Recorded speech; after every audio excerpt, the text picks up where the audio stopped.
നെത്തോഫായിലെ നിവാസികളാണ് നെത്തോഫാത്യർ.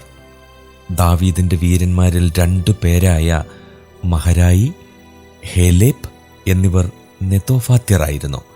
2 ശമൂവേൽ 23, 28, 29, 1 ദിനവൃത്താന്തം 11:30.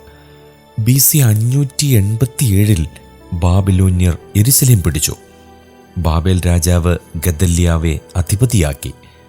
ഇതറിഞ്ഞപ്പോൾ ചിതറിപ്പോയ സേനാപതികൾ ഗദല്യാവിൻ്റെ അടുക്കൽ വന്ന് സഖ്യം ചെയ്തു. അവരിൽ സെരയാവ് നെത്തോഫാത്യനായിരുന്നു. 2 രാജാക്കന്മാർ 25, 23, യെരമ്യാ പ്രവചനം 40, 8, 9 വാക്യങ്ങൾ.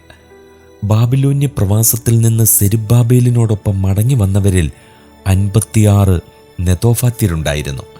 എസ്ര 2:22, നെഹമ്യാവ് 7:26. ചില ലേവ്യർ നെത്തോഫാത്യരുടെ ഗ്രാമങ്ങളിൽ പാർത്തു. 1 ദിനവൃത്താന്തം 9:16.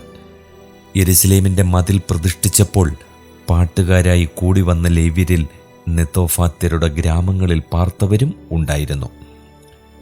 നെഹമ്യാവ് 12:27, 28.